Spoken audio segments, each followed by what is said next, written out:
All right, there it is. Show to do. What's up, everybody? Welcome to the CBC Wizdumb Hour number 135 for 4/20, 2021. I'm Steve Witchell in New Orleans. Tony B coming to you from New Jersey. Am I loud enough? I don't feel like I was I'm just loud talking enough. to the staff. I was pumping them up, saying, "We got a show to do. Let's go." I Get know it up. they're psyched. Pump it up. It's 4/20. Everybody's partying today. So 4/20/21. There you go. it is officially the celebration of Marijuana Day. Not saying, it is illegal in some parts. So I'm not condoning it for the places that it's illegal. But there's places where it's legal. So party up. Like in New Jersey, it's legal, right? Yeah, it's getting there. It's not getting there. It's legal. It's just not. Yeah, it's just, I don't know. What? There's no I don't see it stores. widely accepted, like, sure, the stores are open and people are flocking to them, but I don't see people walking around Main Street token up. Well, no, you're not going to see that unless you're in Denver, I guess. Well, that's what I mean. Either you're in or you're not. But you just can't get arrested for having possession of pot. Correct. And there are stores that you're aware of where you can go and buy.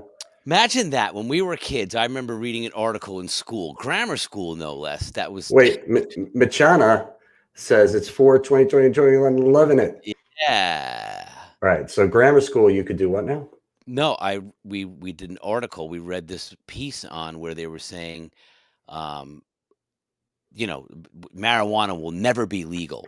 And the other side of the argument was saying, well, much like prohibition, eventually it will be legal. The government will tax it.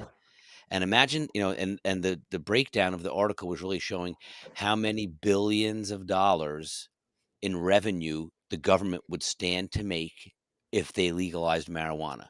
And you're talking back in the late 70s, early 80s, they were saying, no way, man, like it would never happen. And look at us now. And look in our lifetime, we see Look at how far we've come.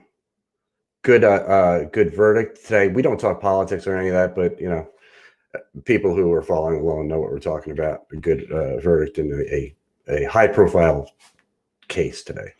And it's 4/20. It's my buddy Matt Wells' birthday today. Hey, happy birthday, Matt. He is a singer from New Jersey, and I just texted him happy birthday because I sent him the happy birthday on Facebook, but I don't think he goes on Facebook much. Rock on, Matt. Happy birthday. Sent him a text. He's always going to be older than me, that Matt. What do you think he's doing for his birthday, Steve? I don't know. It's a work day. It's Tuesday, so he might be working. Well, he should have definitely taken off of work today if it's his birthday. That's like a mandatory celebration right there. I think so. I'll try to get to the bottom of it. I typically engage in a birthday week celebration. Good for you, man. Yeah. That's because you're extra special and you deserve it. It's because I'm just being a dope. Cheers to being a dope. My birthday is on a holiday, so it's always even better. Well, yes. How exciting, Steve! Which holiday is it on? It's not that exciting. It used National to be Greeting Card Day. No, is that a holiday?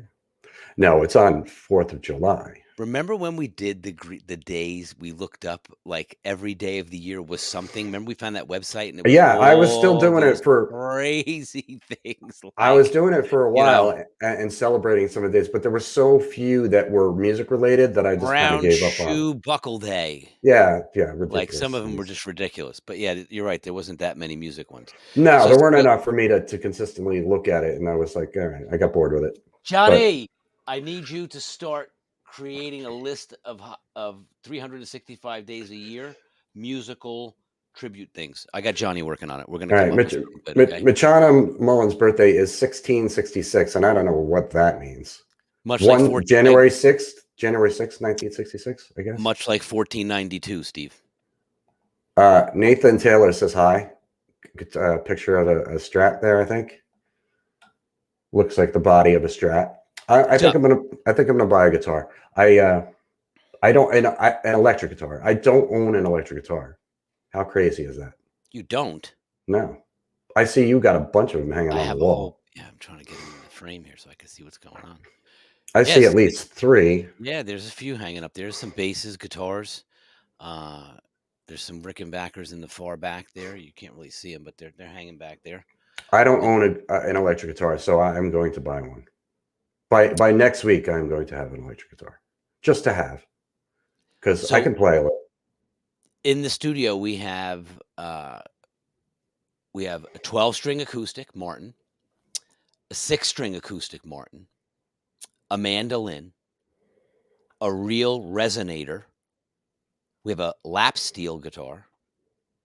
We have All in that room that you're sitting in? Yeah, we have 2 Rickenbackers, That is nuts. 2 keyboards, a fretless, a Yamaha 5-string, a P bass, a Fender Jazz bass, 2 Strat guitars. So we got a whole bunch of stuff, Steve.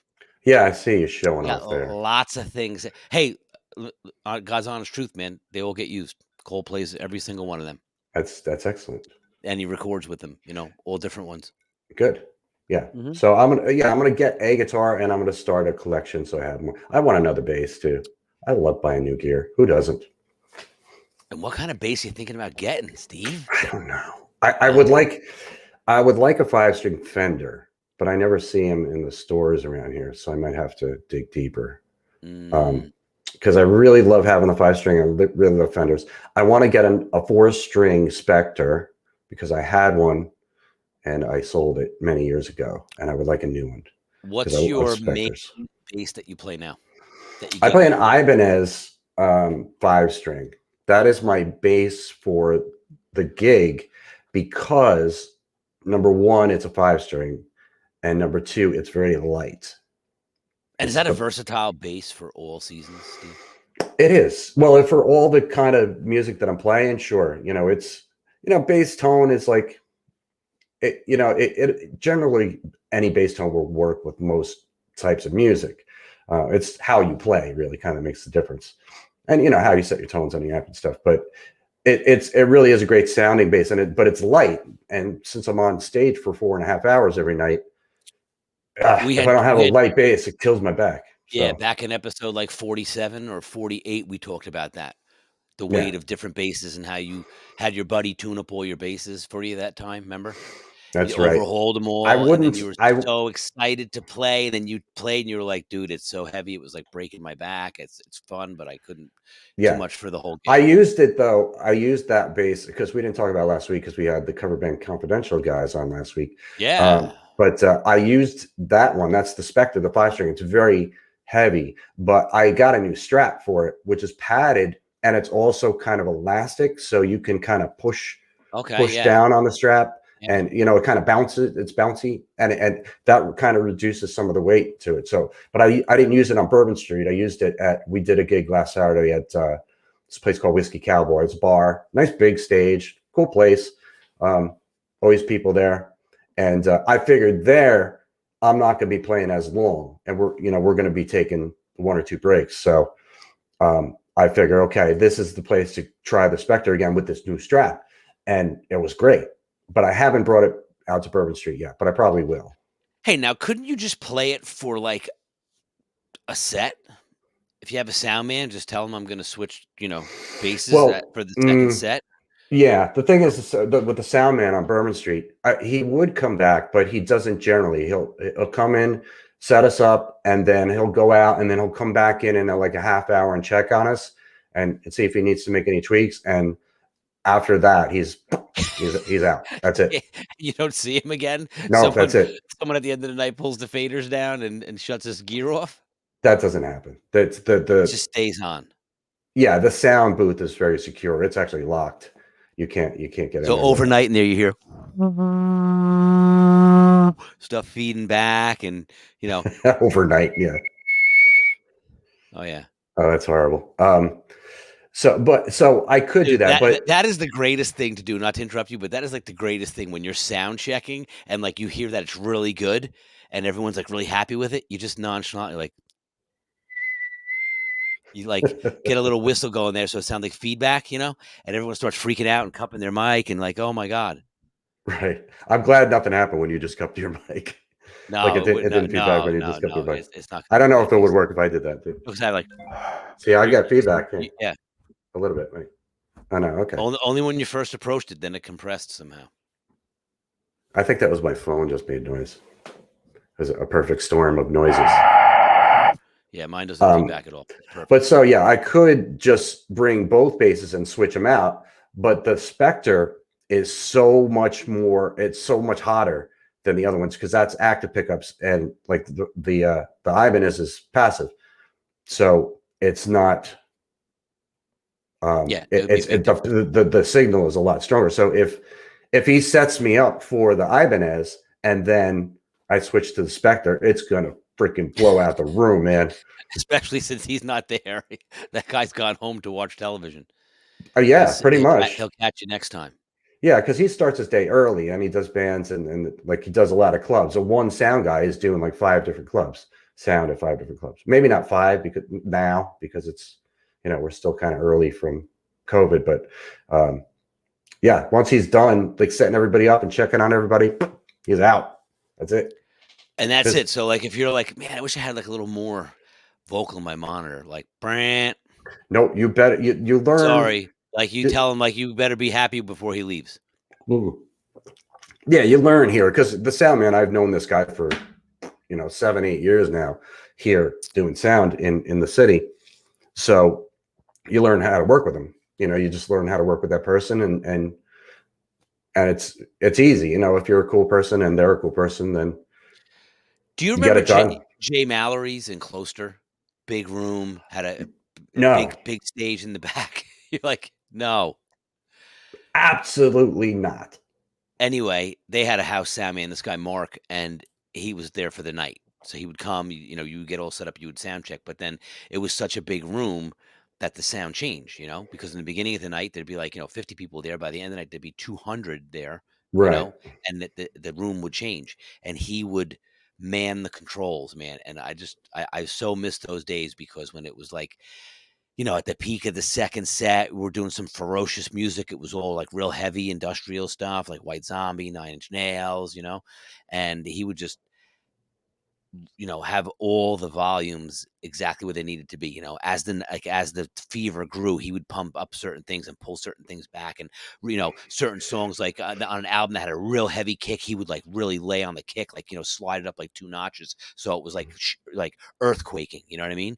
Great right. for that tune. And then next tune would be something more subdued. He'd pull it back down again. Yeah, like, that's I fun miss to those do. days. Yeah, it's fun to be in the behind the board doing that too. Just getting all artistic with it and boosting the guitar when there's a solo.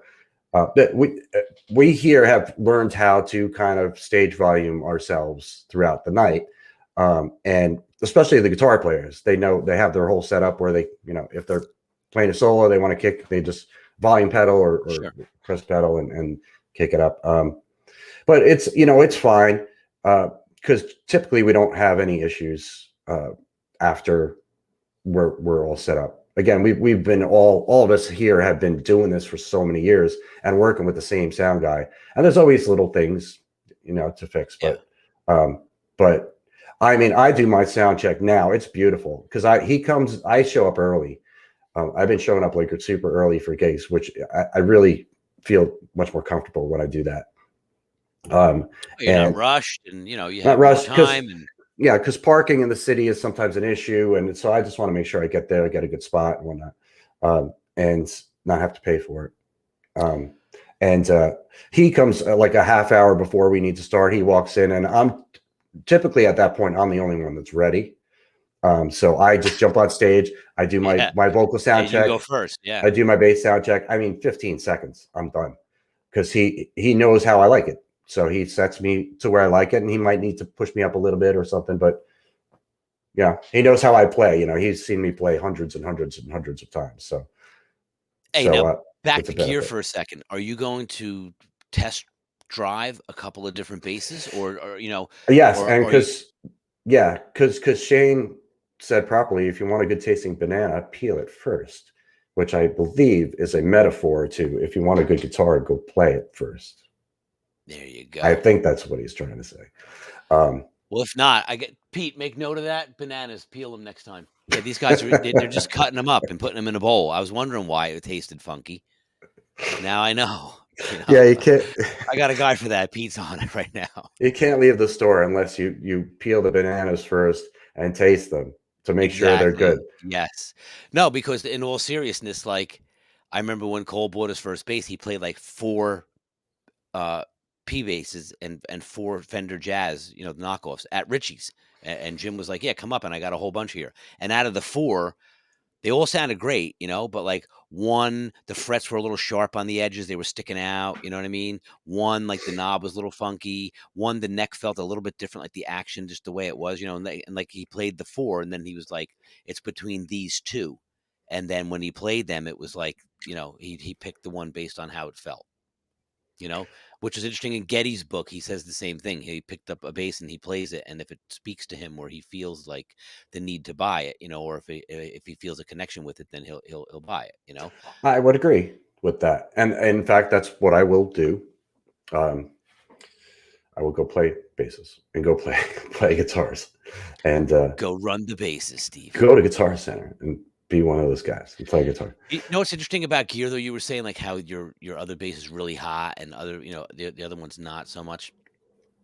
I find that like when I play with this with the OC5 band, and do a lot of classic rock, I bring that Slingerland drum set, the garbage pick one, Uh-huh. and being that it's a 60s, 70s mixture of vintage drums, they sound like classic rock record drums. You know what I mean? The snare is not like my usual snare. It doesn't have a lot of snap and crack to it. You know what I mean? It's kind of like it's got pop to it, but it's muffled. You know what I mean? It doesn't blow the room up. Like it's more subdued. The kick is really warm and big and boomy and Bonham-esque, but it's got a short decay, but it's got a ton of oomph. It hits you in the Right. chest. And then the Yeah. toms just have that hollow kind of vibe. And it didn't hit me until like we were playing some of the tunes, and I'm like, that sounds exactly like it should be from that era. It doesn't sound like a modern day kit, all produced and great sounding. Like it. To your point, different drums will sound Yeah. dramatically different from one another. Sure. I used to think of Slingerland as cheap drums because the first person that I ever played jammed with in a garage, the first person like ever in the history of my life, had a Slingerland kit and was a piece of junk. Yeah, well, And so Schlingerland made, a variety of kits from, really killer good to garbage. yeah, and it wasn't until later that I heard people play Slingerland kits and like, oh, okay, that sounds good. It's not, it's not Yeah. bad at all. So it's not always about the brand. It was just about the condition, I think, of those drums in particular, and the fact that he was not a very good drummer. Well, There yeah, could have been that too. perfect storm of combination of bad factors there. Yes, but I was noticing one of the guitar players I played with this past weekend. Great guitar player. He's one of the more popular, famous guys here in New Orleans as far as being on the scene for a long time. And he plays mostly rock, but blues too, and he sings and everything. Austin. And I walked in, I saw his guitar, and I looked at the headstock, and it's a Squire. And I'm like, and I looked at him, and I pointed to Squire. He goes, "Yeah, it sounds great. It plays great." And so because I was looking at prices of guitars, just like Fenders, I'd like to have like a Strat, and Strats are like $1,800, and Squires are like 200. Yeah. So like, I'm gonna get a Squire. Dude, I'm gonna tell you, man, like when Cole bought his jazz bass, it was like $165, Right. and then he bought the Getty pedal for like, $125 or whatever it was. But when he was, when he did his recital at school and we did Red Barchetta, that $165 bass, it sounded exactly like the record. It sounded exactly like Getty's bass did on Moving Right. Pictures Because he had the pedal. because he had the pedal. Right. But even before that, even when he was just playing it, it sounded really good. Like just by itself, it didn't sound like, like cheap drums. They don't resonate. They're real flat and boxy sounding. You know what I mean? And then much like an instrument like a guitar, it just has a certain sound. Like if he plays the Rick next to that Fender Jazz, that's not good or bad. They're just completely different. Different. Yeah. Way different. And that's the thing I noticed about all my different drum sets. The different woods, and they're all different sounding, not better or worse, just different. Although the Yamahas do seem to have an edge over everything now that I've got the studio up and running. Yes. They're living, breathing objects, man. They're not just yeah. objects. They're wood is alive. So it's going to have energy to it. And especially when they're all together in the sacred space, they're all commingled. Yeah. Oh yeah. It's a beautiful thing. I have a Fender acoustic guitar that I've had for 30 years, close to 30 years, 25 years maybe. And that thing has been through some stuff. It's got some character. It's got some stories in that wood. Yeah. That's why. Getting new gear is always great.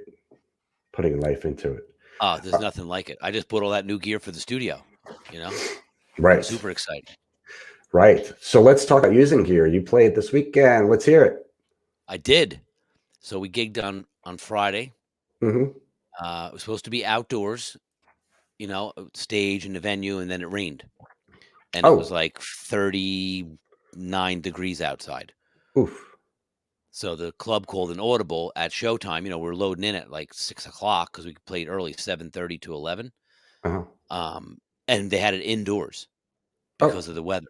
So we actually played indoors. My first gig playing indoors, probably 40 to 50 people inside a pretty small place. So it was, a good amount of people, but they were spaced out. No And one what was really. the event again? What was the purpose of it? Was a party or was No, it was a bar, and they're kicking off now, like the band season Oh, again. it's just a bar gig. Okay. Bar So gig, and they're having bands again. So okay. just like this, about a month ago, they kicked it off, and every weekend now they're having music. Okay. So 40, 50 people, you said, and yeah, and it was, it was because it was inside. It was good for me because as soon as I got there and set the drums up, and I just went around and played them a little bit, I'm like, I don't need to mic anything because the kick drum was so mammoth in the room by itself. Just I guess because I was in the corner, like a bass trap. I was caddy corner with the boxed corner behind me. So just right off the bat, like I said, the drums sounded great and they were loud in the room. And then we just tailored the band accordingly. But as the night went on, and it's an interesting thing. Think about like if you play Wind Cries Mary, or if you're playing Won't Get Fooled Again by The Who, right. dynamically, energetically, everything about the two things are very different, but it seemed like when the more high energy songs came in the set, it was overpowering the room. Even though we weren't cranked in volume, you know what I mean? The energy level was just making it like a wall of sound. And you had a PA, you didn't have drums through it, but you had guitar and bass through it, or no? No, vocals only through the PA. Oh, okay. What kind of speakers did you have? And a little bit of keys, and then bass guy, just a cabinet, and then the guitars, just the cabinets. It was, acoustic environment. But the mix of the band was really good. I forget, maybe EVs, I think. And subs or no? Just No subs. okay. Wow. Okay. So typically, when I bring my rig, I bring my 350-watt electric drum amp with the speaker and the subwoofer built into it, and then I mic up my kit through my board and put it through that.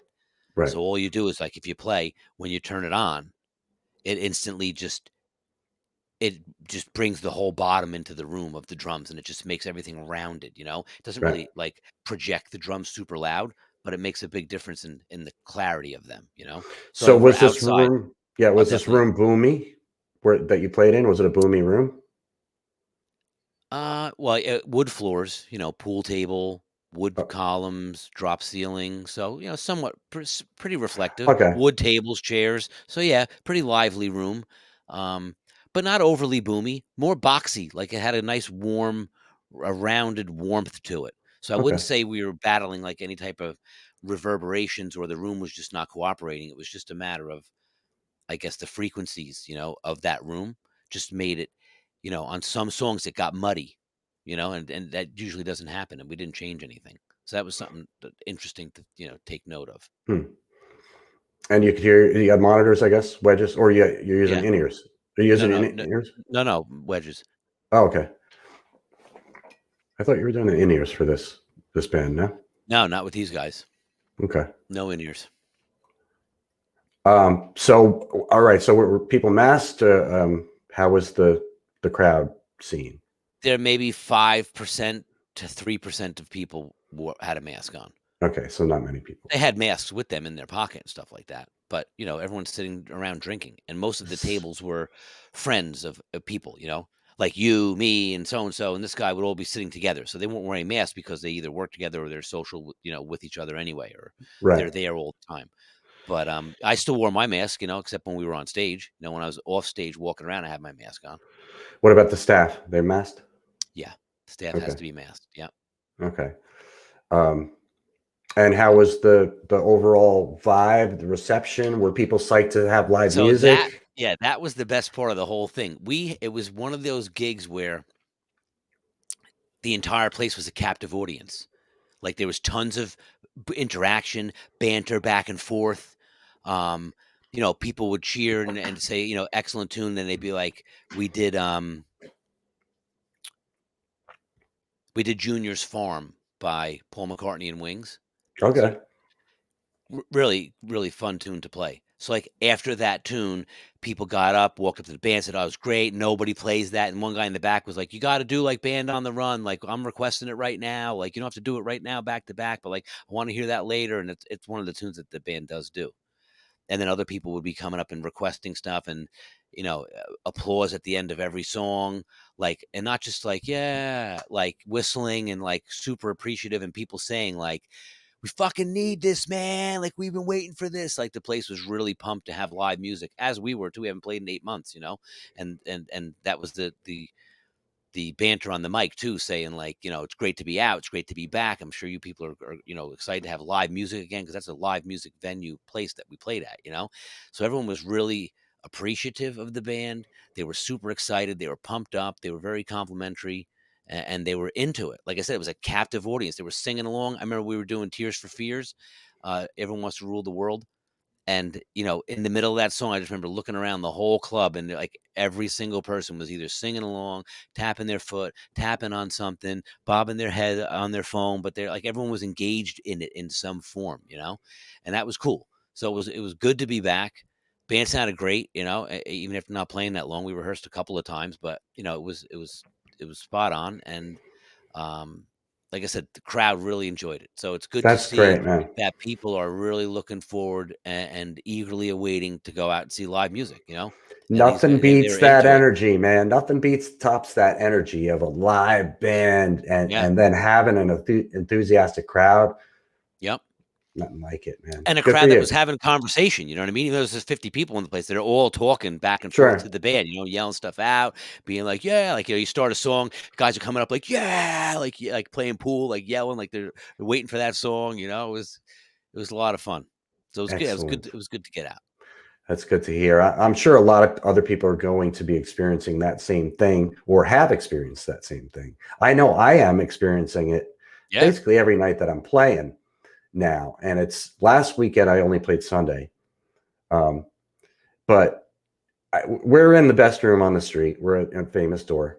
And Tracy, the singer, is very good at what you were talking about, that conversation with the crowd. She's very good at it, and she makes people feel very comfortable. And if it's somebody's birthday, she always, all right, come on up here, and she has her shtick that she uses with the birthday, and then we play part of "Birthday" by the Beatles. Yeah, we used to too. And we do it every time. And each time somebody comes up, we play it a little faster. Yeah. Yeah, we get that. It's fun and people enjoy it. So as a result of that too, people have been tipping us so well.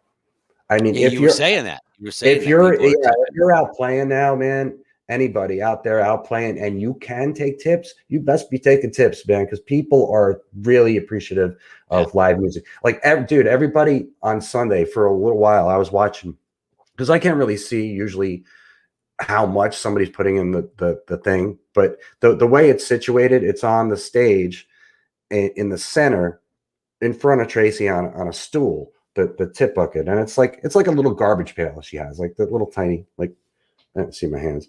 I don't know if that helped. This is what it looked like, Steve. Like this like, big, like Yeah. That's not helping anything. But people will have to. There's stairs right in the center of the stage going up to the stage, and people will stand on the first step or the second step, and then they reach in and put their money in.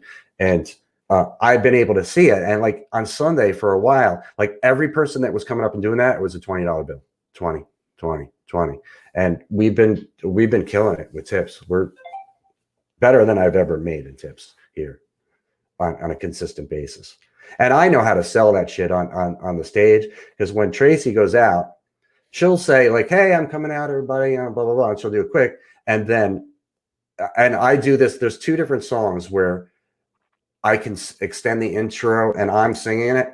So I just let the music play over and over again. I let it loop and I talk to the crowd, and I'm pretty good at it. I'm comfortable with talking to the crowd, and I can almost always make them laugh. But I say something like we haven't played in a year now, and we got some overdue bills. So Yeah, we need some cash. So if you if you ante if you up. want extra buck or two. And Tracy's great because she walks around to every single person in the room and she smiles super big and she holds it up like this, and she gets just about everybody to put money in. And if somebody's not paying attention, she'll tap them on the shoulder. Yeah. Like behind them, she'll tap them, and then she's got this big bright smile, and it really works. It really helps the whole experience. Well, that's what it is. It's you have to work the room, and people are Such an ugliness. up for being worked. You know what I mean? They're super excited, like I said, to be out. It's been a long time since live music has played, but when you're in the room with people, it seems like it was yesterday. It's one of those type of things. You know what I Mm, mean? Like they're right back in it again. But they're super. Like I said, I was very pleasantly surprised at how engaged the crowd was. Because you know how you can play and people are sometimes paying attention. Some people are, they're not, they're dancing. This was the entire night. The entire room was engaged. And that was cool. excellent. Yeah. So great first gig back. Cool. And you did, what did you do? 3 sets? Yeah. First set was an hour and a half. Okay. And then we took a break and then we did an hour. And then we did like maybe 40 at the end. That's perfect. That's a Jersey bar gig You know? setup. Yeah, that was good. It was a nice long extended first set. We played from like 7 to 8:30, then took a break and then went back on at like maybe, 10 to 9 or so. Mm. And played till almost 10 and then played from like, 10 after till like 11. Quarter Those were after the till like days, 11. man. Yeah. It was With great. And dude, it was local. So the best part of all was I was home by midnight. There you And go. that never happens. There you go. That's what you want. Yeah, Mhm. we're finishing at midnight now. We're starting at 7, and we're playing 2 hours and 15 minutes, breaking for half hour, playing another 2 hours and 15 minutes, and that's it. And so we're 7 to 12. So I'm home. I By, like that better I'm home than by 1. yeah, I enjoy playing longer sets like that.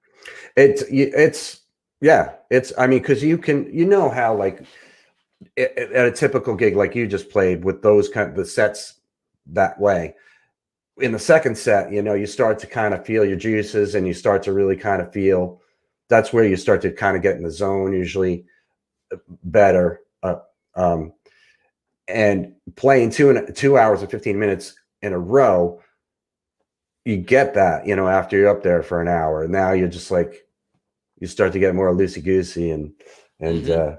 and then coming back after the break, that's where, for for me, that's where it's better because of the material too. The songs that we're playing are just more upbeat, more fun to play, and uh, yeah, and I'll have a See, little that's what I buzz love on. about these guys, Steve, this band, the OC5. They will put third set songs in the first set.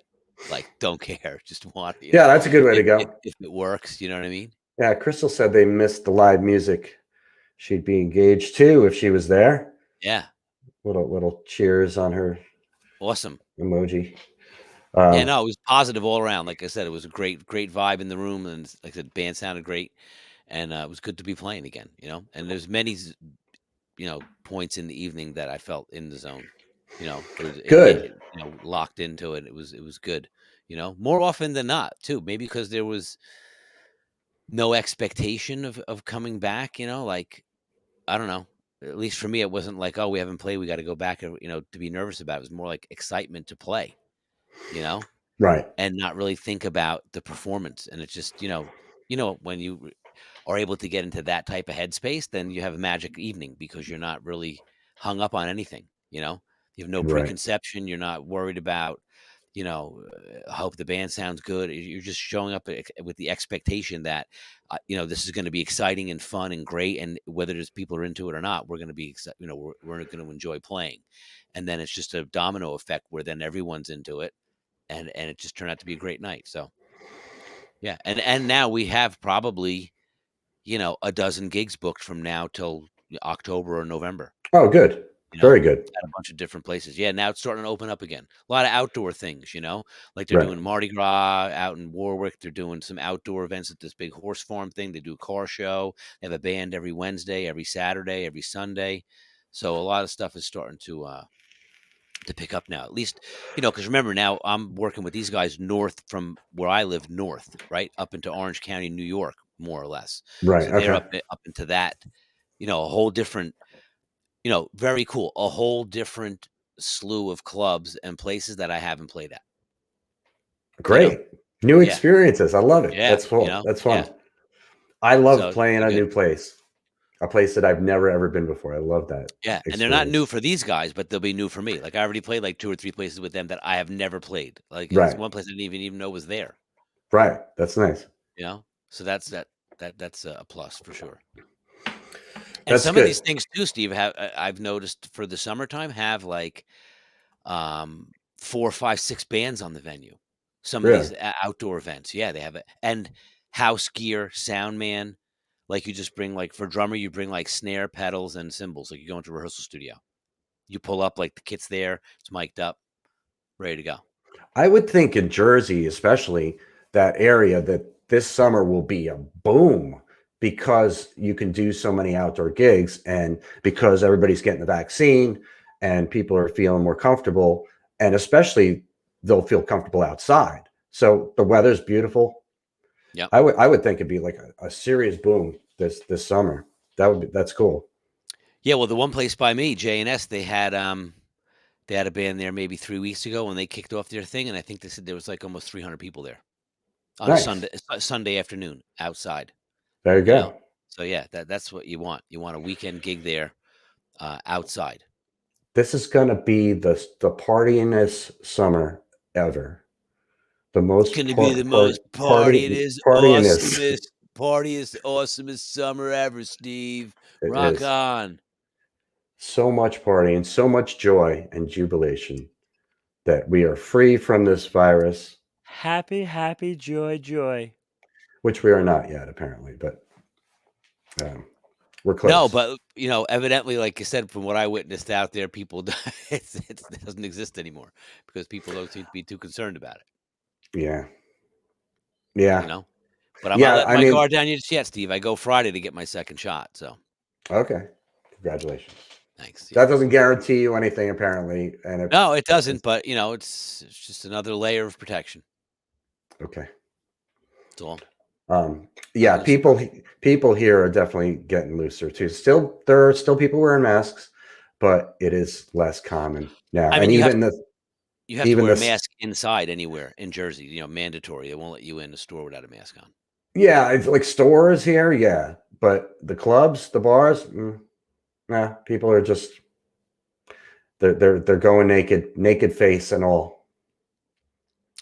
I noticed that this place had the sign on the door saying wear a mask, and then people wore masks in, but then once they were inside and had a drink and were like sitting down, they took their mask off, And of course the other parts of the restaurant, so if people were eating, they had their mask off, Right. You cannot eat with a mask on. No, nor can you drink with a mask on. And then your inhibitions, go out the window when you're drinking and you're just like, that's right. 10 o'clock, COVID comes out and everyone starts getting sick. I know. That's when 10 o'clock.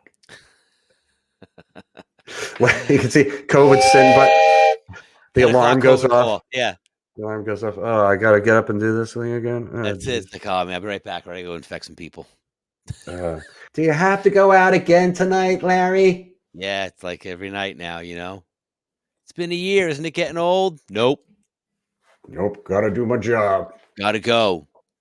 But I heard there's a vaccine. We got new variants. We got to train. I got to go. Got to train the troops on the new variants. The variants are coming out. I got to go tonight. Big presentation, PowerPoint. Oh, those variants are shit. Stop talking shit about the variants. Susie. I thought it was Marge. Was it March? I don't know. I was going to say Karen, but that's not nice to your wife. Episode 135. Yeah, I know. All of a sudden now, like you said, it's the whole Karen thing is like, it's just, I find it just so interesting how that it can take off like that. Yeah. Before you know, it'll be Steve. Oh, you just Yeah, like Steve. I've been Steve for 53 years. Now all of a sudden Right. Steve sucks. Right. Like F you, everybody. That's not going to happen with Steve's. If you think Steve suck now, just wait and you just watch and see what I'm going to do. There's too many great Steves for a Steve thing to go downhill. There's Stephen Hawking, Stephen King, Steve Harvey, Steven Seagal, Steven Seagal, Steven Spielberg. Come on. yeah. Huh? Stevie Wonder, Stevie Wonder, Stevie Ray Vaughan. You know, we got a good class of Stevies. SteveStevens. Stevens, Stevie Nicks. That's it. So, but Tony's on the other hand. Why not? Hey, Tony. Tony backwards, Why not? That's our names right there. Why don't you, Tony, get me the pizza? That's like such a stereotype cliche thing. A Jersey Tony. They're great. I'm Tony. Right. Tony Tiger. That's right. I'm Tiger. It's funny. I used to work with a guy. He used to call me Tony. Tiger. Hey, Tiger. Come here, Tiger. I can talk to you real quick. Tiger. Come here. It's not a bad nickname. Tiger. It's kind of sexy. That was like Dirty Kurt. I don't know what that is. We played a gig at Kites, and this guy came up and he was like, "Hey, man, what's going on, dude?" He's like, "I'm Dirty Kurt." He's like, "What's going on?" Like Dirty Kurt. Dirty Kurt, man, what's going on? He's like, "What's your name, dude?" So I'm like, "Tony the Tiger." He's like, "Yeah, Tiger. Rah, I like it." He's like, "How about you, man, Zach?" He's like, "You're Zach Attack, man." He's like, he turned to Steve and he goes, "What's your name, man?" He goes, "Just Steve." He goes, "Okay, Just Steve." So you go in the room, he's like, "Zach Attack, man, you going on there?" And Just Steve over there was talking about this. And Tiger over there was hitting the drums. And Just Steve was back again with his attitude like that. But man, Zach, and it was just, dude, the guy, Dirty Kurt. He was training to be an MMA fighter. And he was amped up and he was a handful, dude. And he liked the band and he was ready to drink and like he was ready to party. He was ready to go. He was like, "I'll be right here, man. Shots waiting. Let's go." Dirty Kurt. Shots on Dirty Kurt. Dirty Kurt. I wonder if he gave himself that nickname or if it was appointed to him. I don't know how you can't give yourself nicknames. We didn't ask him that question. Right. If you introduce yourself as that, I guess you say, "Hey, I'm Dirty Kurt." I mean, but but thinking back on it now, I think I would say to him, "And how'd you get that nickname, Dirty Kurt? Did you not take a shower, or you have other fetishes that you're involved in, or dirty could be so many things. Dirty Kurt, like like that guy's dirty, dude. Just like not a good dude. You're dishonest. Yeah, who knows? Doesn't wash his car. It could be anything. Dirty could be so many things. Could be anything, Steve. You don't know. But that's fun. That's a fun, enthusiastic crowd person. Oh yeah, dude. Wish there was more Dirty Kurts in the world. He was a good dude. Had a lot of fun. I get him every night here, and I don't get Dirty Kurts, but there's the enthusiastic fans here. It's really a trip to watch it. It's I always kind of, not always, every once in a while I'll think about the fact that these people don't realize that we're watching them. Oh yeah, you see all kinds of stuff from the stage. Yeah, because that is our point of view. So that's what we're looking at. So we're watching you. Whatever you're doing out there, we're watching you. And if you're sitting there, if you're dancing, they want everyone to be watching them. That's why they're there. Some people, Right. So it behooves you for us to put on a show for us. So you should be doing something fun out there. Put on a show for us while we're putting on a show for you. I will say, I think the best place I've ever played that had the most antics and shows nonstop was Black River Barn. It seems like every time we played the Black River Barn, something extraordinary happened. Extraordinary would be, and I'm talking like, not like 2 or 3 times, talking like 10, 15 times. Like I can tell you countless stories. We won't get into it now on this episode, but so many different things have occurred at the barn that I could, there would definitely be several chapters in my book when I start to write it. I wish I've played the barn several times, and I wish I could remember anything specific. I remember general things, but just to draw this picture for the audience, the Black River Barn is a bar / restaurant in Hapakong area, New Jersey, right off of Route 80. Randolph off of Route 10. Randolph. I've been in New Orleans for 11 years. I forgot. But I do remember the setup. And I mean, there were two different setups. And the original, when we first played there, and when I played there with you, with Outskirts, was next to an exit door and a pizza ovens setup thing on our left. So to the back of the drummer was the exit and a wall. And you couldn't, and you can't block the exit door. And they could not block the exit door. $5,000 fine. Right. And there was just kind of this little area, a nook, I would call it, in the bar where the band would set up. So that was the drummer and the bass player. I would always set up to your right, which would be stage right. So it would be not the hi-hat side. That's why I was set up there. Because you'd have to be, because to be on that side, then the door, then the drums. You had to leave the little alleyway to get to the fire. Right. I remember the first time I was there, I got yelled at for that. So I had to move the amp up so I wasn't blocking the door. I remember the guy came in, he goes, hey, you got $5,000 on you? You got $5,000 on you right now? Because that's what it's going to cost if you don't move your stuff out of the way. I think it was Dean, one owner. I said to him, I don't know who this is, but said Black River Barn, not an ideal stage setup. Yeah, so see, someone knows exactly what we're talking about. You got the pizza oven to the left, which is ideal because you make friends with Fernando or whoever's cooking the pizza that night, and you tell them, dude, keep them coming over this way, and you got the pizza right there next to where you're sitting. Perfect, but not ideal setup. You're jammed in, and then you have about maybe 6 or 7 feet between the lead singer and the guitar player in the front line to the bar with the stools and everything, and people crowd and commiserate. Wait, there. 6 or 7 feet from the front line of the band to the bar? Yeah. No, that's generous. That's not 6 feet. It's like 4, maybe. To the bar from the front where we would set up the monitors. Yeah, it's enough for people to dance. So it's and people to stand at the bar. So it's about 6 feet. You think it's 6 feet? All right. Yeah, I do. We're gonna have to go back and measure. Maybe. And I'm in construction, Steve, and I got a good eye, so I'll be there. There you go, Albrecht. So see, he knows. Jim, just tell the people there's like 6 feet in between the lead singer and the bar. Jim, the reason your name isn't showing is because you need to let StreamYard show your name. You need to click on that link in the description to let StreamYard show your name, because see, he said 5 feet tops. So I was size 11, so I mean, maybe 5 of mine is 6 of somebody else's, but whatever it is, there's enough room there for antics to occur.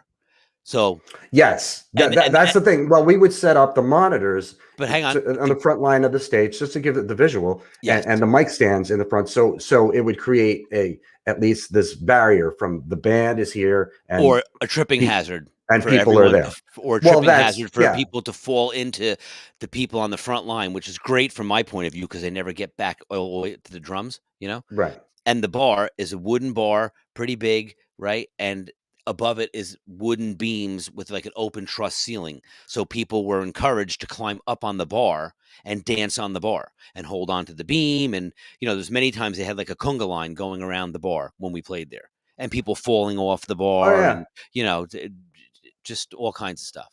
Yeah.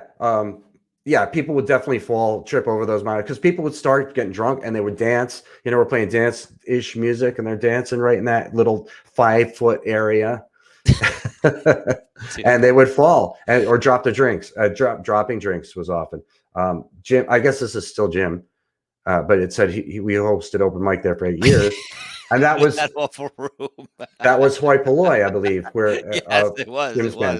Hoi Polloi was a fun band because they were casual. They dressed in pajamas. Yes. And they did cut the open mic there, and they were all really good players. And back-to-back songs, one after the other, no set list. Just Jim would have calling them out and arranging them and getting them going. It was I saw Jim did sound for us a time or two when I was in Mad Rabbit, and then they would play at Cadillac Bar, but it was the other side. It was, remember there was Cadillac Bar and there was, what was the other side What, of it? It was the same building in in Hoboken? Hoboken. In Hoboken. Yeah. Jim will know and he'll say it, but they play there on Tuesdays, I think, and I play there sometimes um, with God. There was, I mean, I played there with Mad Rabbit, but then I played there with a couple other bands too. That was a fun room. Boo Boos, that was it. Yes, Boo Boos. Boo Boos, yes. And Clam Broth House, right. Yeah. Jim, show your name. Click on that link, and the StreamYard link says to show your name, so we could show you your actual name instead of Facebook user. See, I can remember playing the barn, and like by third set, people are getting rowdy, and like they're all jammed in front of the band, and they're yelling, and screaming, and they keep bumping into the mic, and the mic's hitting Steve in the face, and they're hitting Jimmy's boom mic, and things are spinning around. Rick Shane out there, and it's like everyone's crowd up, and we just finished the song, and Steve's like, he goes, everyone's got to back up. He's like, you got to stop crowding me. He's like, I keep getting hit in the face with the mic. He's like, I'm knocking my drink over. He's like, got to back up, and we start playing Authority song. And he just gets done with this rant, and he's really angry, and he turns around, looks at me, he's all mad, and he goes, and he turns around to the mic, and as he's doing that riff, this like 6'6" guy comes out of the booth area to the right with this like ballerina spinning maneuver, like like spinning though with a beer in his hand, and comes spinning into the monitors, trips over the monitors, hits Steve's mic stand so hard that the mic smashes him in the face, breaks the clip on the floor. His beer is, the mic, the drink he has is spilling all over his pedal board. And as the guy falls into him and takes the header, the guy cracks his head open on the floor and is unconscious with blood all over the ground. And his friends have to come and pick him up and like get napkins and wipe the blood off the floor and put it on his head. And he's like stumbling away, and we're dude. Like we never stop playing. But Steve had to use Jim's mic or Shuli's mic because his mic stand was broken because the guy came in. But I just never forget it. It's like a spider. The guy had like these really long limbs, and he just came with like slow motion. He just came like spinning in like it was a rodeo, and he just crashed right into Steve. It's great. And I think Zach was in the band. Me and Zach were just hysterical. And that was at the barn or at Cadillac? As at the barn. At the barn, yeah. Oh my God. Yeah, that was, I mean, Cadillac Bar, the way it was set up too, was very similar to the barn where you were in a nook, but I mean, it wasn't a bar and there was. No, I remember I never played there, but I've been there plenty of times. I played there a bunch of times. Cadillac Bar was fun, man. When we played there on the weekend and it was packed in that room, oh boy, was it fun. That was a great room to play. But yeah, the barn, I played there with you at the barn. I know I did. Oh yeah, for sure. Several times. And I played there with Mad Rabbit and probably a couple other bands. But the bar itself was huge. It was like, it took up this whole room, which we looked at. And you could see, like, it was, it took up the whole room, but it went around. Oh, like 50 people could sit at that bar, easy. Yeah, and then back in the back there was a restaurant too. There was, the whole dining room and everything. Yeah, Jim agrees with me. Jim, the link is in the description of this thing. Look in the description of this and click that link. He's not getting it, but he said Cadillac Bar was truly the best of times, and yeah.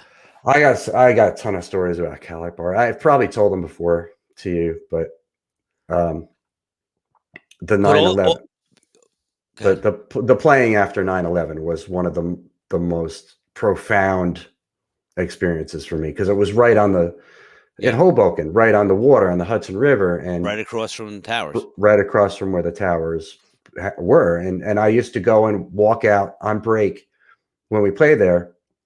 I would go walk out there was a big pier that went out into the river, and people would just walk around there, bicycle around there. And it was right there. So when we were on break, I would go walk out there and go to the end and just sit by the water and check out the Twin Towers. And then that first time when it was gone, it was like, I played there like a month after, and just walking out there, and it was that void in that area was just so profound. It was so mind blowing. I wrote a whole thing, like I was in college at the time, and I wrote a whole paper about it, about that experience. But I'll always remember that. And the pizza, Hoboken pizza. Oh, right around the corner from Texas, Arizona by the PATH train. Ah, nothing beats that pizza, man. We used to play Texas, Arizona, and we'd get done there at 3, and then we'd walk across the street, and those guys would be booming. The place would be packed with people.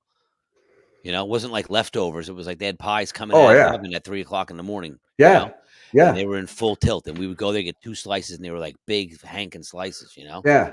and right by the water there. And it was just, Hoboken was fun. It was a great place to play back in the day. And I used to always call the parking spot. I would be driving there because, for people that are listening that don't understand Hoboken, there's no parking. And it's like Right. $20, $30 to park. I would always find parking. And you had to drive around, look for parking, and try to find. But I got drums, so I'm like, so Oh every right. every time we played Texas, Arizona, I would say I'm either getting the spot right by the front door or within 3 spots of the front door. And I gotta say, if we played there 25 times, 23 of those times, as I turned the corner, someone was pulling out of that spot, and I pulled right in, and it just became like expected. Only like 2 times can I remember. One time I circled and circled and circled the block, and there was no spot. So I parked around the corner, like double parked, and I waited by the front of the place. And then someone came up coming from someplace else. I'd be like, dude, listen, first of all, you're approaching them. They're in their car already. They think you're carjacking them. You got to tell them, like, dude, Right. listen, I'm not going to carjack you, but I got to ask you a favor. And he explained to him what's going on. Like, I'm a drummer. I'm trying to load in. Can I, and, the 2 times I did it, the one time it was a girl and she was like, no problem. I'll wait for you. Like, just flash your high beams when you come around the corner and then I'll pull out. You can pull in. Really Oh super nice. cool. I was like, thanks. Awesome. Another time it was a dude and he's like, sorry, dude, got to go. And he just got his car and split. And I remember just like sprinting to my car and then backing down the one way to get into the spot rather Yeah. than go all the way around the block, because I knew if I went, all the way around the block, You would have lost it. I would have lost the spot. So I You just would like have lost Starsky and hutched it right into the spot. it. Yeah. Nice. Yeah. I love that event. I used to always Hoboken, same thing. I kind of had that attitude, like I'm gonna find parking. Yep. And I had a rig to carry in, I didn't have drums, but I had a big bass cabinet that I had to carry in or wheel in. Mm-hmm. And that was always a thing. Um, I have the adventure every night here, the parking adventure here in New Orleans. Um, That's the it's one cool thing about these places I've played with this OC5 band is they're all like not in the urban area where it's like impossible to park. They all have like their own parking lot. You know what I mean? Like you just pull in, you pull right up to the door, you load in, you're done loading in, you put the stuff back in your car, you drive over and you park it. And when you're done, you just back up and load up and leave. like a normal thing. Yes. Yes. Yes. Awesome. Uh, all right. Jim figured out how to put his picture up. Hey, there he is. Parking extended van was even worse. Oh, I I can don't- imagine. I used to have a club wagon van, which was like a 15 passenger van, and we used to gig with that. And let me tell you, we wedged that into some tight spots. Yeah. Yeah. I used to like having smaller vehicles for that. Yeah, But that's what I'm we an, and we played in the city too during that time. That was like all our gigs were in the city. That was with Eye of the Storm. We used to that was our tour van. yeah, parking in the city, forget about it. That was always an adventure. Well, it was oversized, so you couldn't put it in a lot unless it was an outdoor lot. Then they wanted to charge you $50. Yeah. Yeah. Here it's like 25 or 30 on a regular night if you go to the lot. So I always look for free parking. Do you go there a lot? No, because I always look for free parking, and 98% of the time I find free parking. And what do you do the other 2% of the time? I pay at a lot. Uh, If I can, I mean, it is an ultimate. It's an ultimate last resort. If I, because I'll get there early enough to make sure I find free parking. I know Sure. where to go. But You know yeah, where to go. You know whose driveway to park in. right. Or whose driveway to block. Yeah. All right. So that hour went quick as well. But Wow. it's 4:20 and No, it's not. It's 9 o'clock. Yeah, but it's April 20th. There you go. April 20th. It is. Yes. Correct. And I'm gonna go party with some more wine. 420 on, brother. Yes. As always, you can go. Where is my thing? I should have this stuff prepared. CoverBandCentral.com. Sign up for a profile for you, your band, or both. It is free. Go. That's where the cool kids are hanging out. Yes. And yeah, that's it. When are you playing again? I am playing again. I think my next gig is not until the end of Memorial Day weekend, Sunday of Memorial Day weekend. Okay. So end of May. So like a month and a half from now. All right. Well, I'm playing again Friday and Saturday, so I'll Well, have. I'm supposed to play Saturday, but I'm getting my vaccine on Friday. So the unknown of what potentially could be the result of that after effect. They're getting a sub for Saturday. Okay. Well, I hope it goes well for you. I hope so too, and I'm sure it will, but I just didn't want to be in a position to have to cancel the gig at the last minute in the event that for some reason I couldn't play, Like if I was really down for the count or just wasn't up for it. I got you. Much better to have a sub and preserve the gig. Right on. Well, I hope it goes well. And yes, I'm playing Friday and Saturday, so I'll talk about that next week. Yes. And awesome.